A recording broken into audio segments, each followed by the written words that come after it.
Hi guys, welcome back to my channel. It has been a couple months since my last video that was posted on my YouTube. There are many reasons for that. I won't go into the details, but I've been busy. So I've just not had a chance to just really sit down, write about, what I want to share with you guys, and hopefully something that is beneficial and something that is educational for you. I'm back, and today the topic's pretty interesting. I think something that not many people have talked about is what is the market like in China? And I think understanding this market is going to be beneficial for everyone who is in this global hobby. It's insane to kind of think that the hobby that we enjoy really just surpasses language barriers, countries. It's really truly a global phenomenon. And as we know, and if you didn't know already, there are many collectors around the world, including, of course, China, India, Middle East. I mean, some of these big countries with populations that just don't even compare to how slowly US population is growing.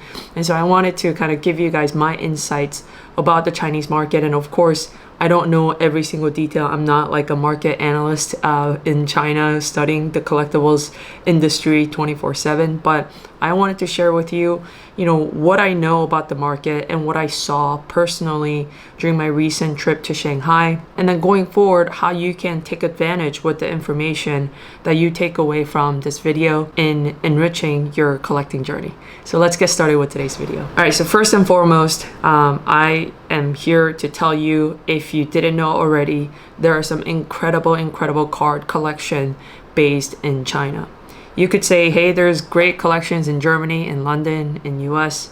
I agree. There are some crazy collectors in those countries too, but I think China is definitely one of those black hole, not really sure what's going on inside, but having seen some of these cards in person, I can attest that there are some insane collection that resides in the country. And there are many, I think, reasons for it. One, Chinese by history, they are avid collectors of many different kinds of things. And two, with the rise of basketball in the 90s, with Kobe Bryant doing a lot of physical tours every year actually in China, the love of basketball just skyrocketed within the region in the 90s and early 2000s.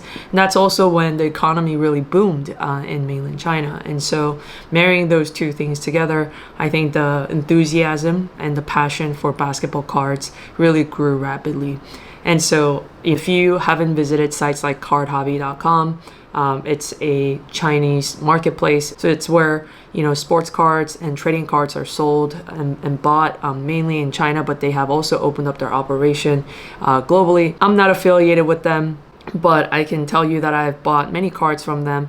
And one of the pain points, to be honest, as an international buyer, has been the lead time, because I think if you're in mainland China purchasing and selling, this isn't as big of an issue because you sell and ship directly to the buyer. But if you are an international buyer, the cards first go to their warehouse in Shanghai from the buyer's address, and then it gets sorted and then gets shipped to you thereafter. So the lead time could really be anywhere from a month to maybe even 3 months is what I'm hearing. And so hopefully they really buckle down and improve that.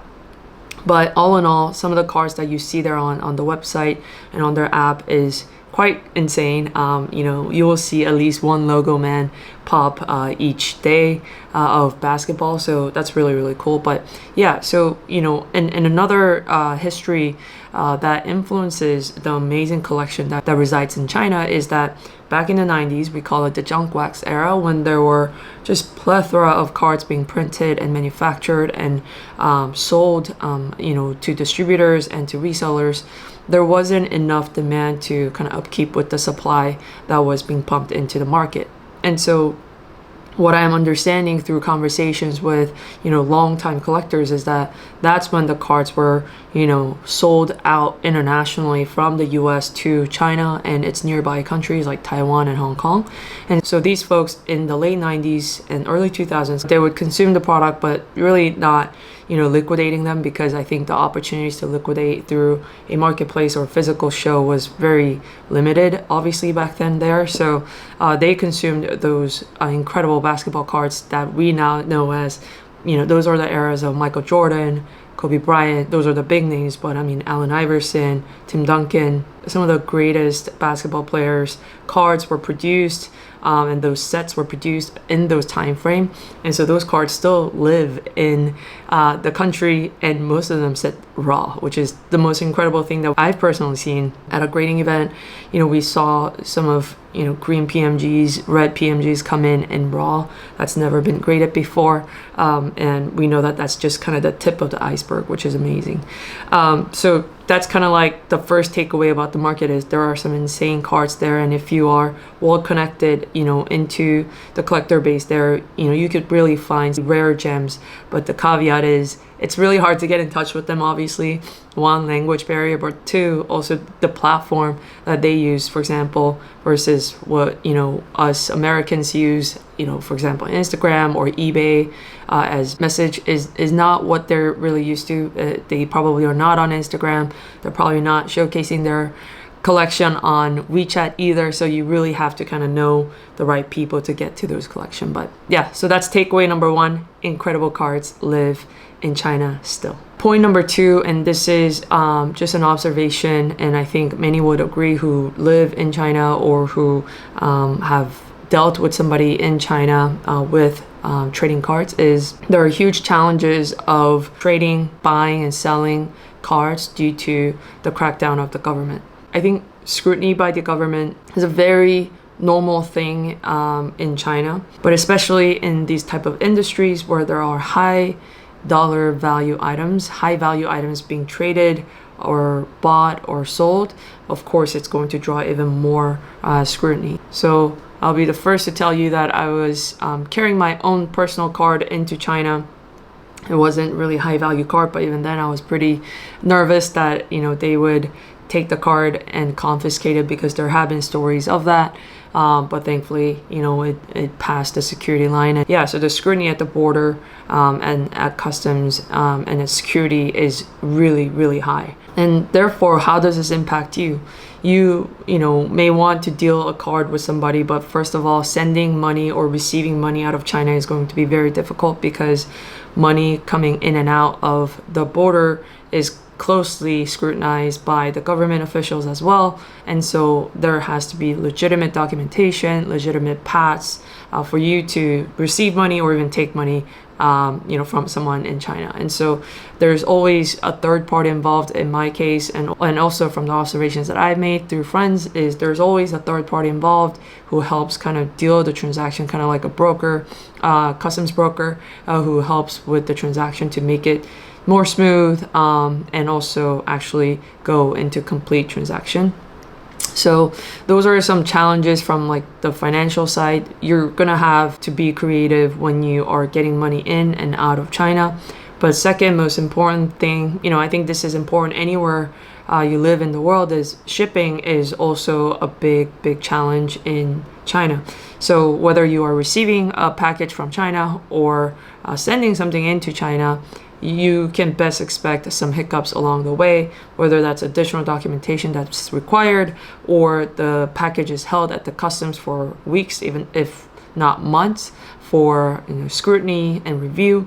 And the worst case is that the card is either sent back to you or sent back to the sender, or confiscated at the border. You really don't want to mess with the China government. They are incredibly smart, and I also heard that the officials at the border have access to the sales data, a history of sales data. So you can say your Michael Jordan 86 Fleer PSA 10 is $10. They will catch you and tell you that that's actually a $260,000 card, and we will levy a very hefty tax for our customs duty on it for you to bring it back out or bring it in. And so that's definitely a challenge if you are considering dealing directly with someone in China, whether you're buying or selling. And the third takeaway here is, and I think this is hopefully ending in a lighter note, is that the card market footprint is expanding faster than you can ever imagine. If you're in manufacturing, you know how fast and how quickly, may not be the best quality product, but how quickly the Chinese culture really moves.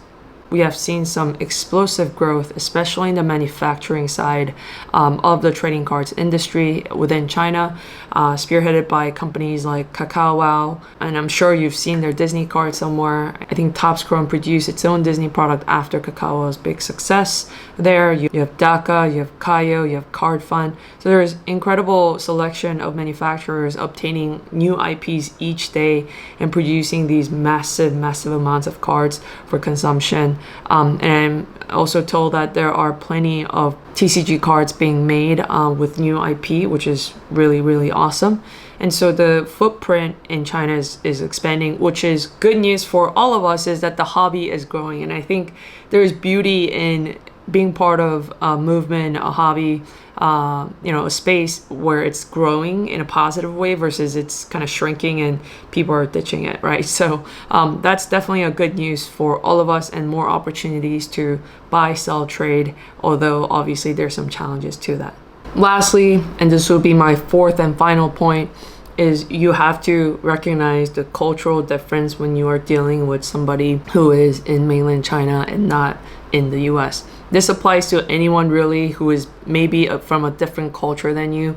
How you begin the conversation, how you negotiate, how you get to know each other, how you discuss about a card, how you approach the person. All of that needs to be factored into consideration if you do want a successful trade or relationship being built. I think in the US, for example, and I'm giving US as kind of the default example because that's what I'm most used to, we are very straight to the point, and we kind of state a value. Whether you're buying, you offer a value, or whether you're selling, you offer what you're asking. So it's very simple conversations like, hey, like your card on your page, this card, Luca card, what's your asking? Like that's a very casual and well received message, whether via phone or via text in the American culture. And there's no offense, there's no disrespectfulness to that. That's just how businesses are done, at least in the card market, right? But as you kind of inch more closely to the east, some dancing is actually a requirement versus a preferred or recommended approach. Dancing meaning you have to get to know the person, have to get to know their background, and I guess you don't have to, but I'm just telling you some tips in order to have a successful deal made in the end of it, or to show essentially that you are really genuinely interested in their asset that they also are keeping because they really value it. And so there's some dancing involved. There's potentially some wine and dining. Depending on the value of the card, you guys might have to meet up in person first to discuss. So there's a saying, especially as you inch more close to the east of the world, is 99% of your conversations with your counterpart is not going to be about the actual thing that you both are thinking about or the purpose of the meeting. But 99% of the time you're dancing, you're asking about their family or their other cards, other collection, what they enjoy in life. What's their favorite whiskey? What do you drive?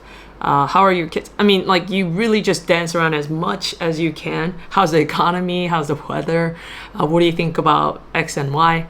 And then, until there is really no other, thing to discuss and that your time is running out, that's when, you gently and respectfully bring up, hey, like you can't just go, okay, so now that we are done with all of that, all of that none of us are actually interested in, how much are you asking for that Luca card? It actually cannot be delivered in that way. I think it can, but I think it comes off extremely disrespectful. You do want to be, respectful and formal and say, I know that this is a cherished collection of yours as well, that you've kept the card for years and on, and there's really no reason for you to give this card to me, but I would really love to add it to my collection. Huge fan of Luca, blah blah blah. And you I think can then discuss what is kind of the value that you're thinking about. Here are some of the recent like sales history of like comparable cards. Not that we have to land on that. I mean, you have to understand that's just a anchoring number, right? The last sales history. It's really up to those two people involved to decide what they're going to agree on. And so you like kind of give different references, different kind of tidbits, and then hopefully a good deal can be made that is satisfactory to both people, right? So that's kind of the last point, is there is going to be cultural difference. So I would say be patient. Patience is actually a virtue in this case, especially when you're dealing with folks based in China. And this applies to, I think, Japan, Korea, Taiwan, Hong Kong, and most of the East Asia countries. I hope you found this video helpful in your building of your global perspective about the hobby that you're so actively involved in. I'm really happy that I get to really learn from grounds up a new culture of collecting in Asia. If you have any questions or comments, feel free to leave them below as always. And if you have not subscribed to my channel yet, please do that. It really helps me going, obviously. So I'll see you guys in the next video. I promise it won't be too long until the next one. Bye. That was awesome.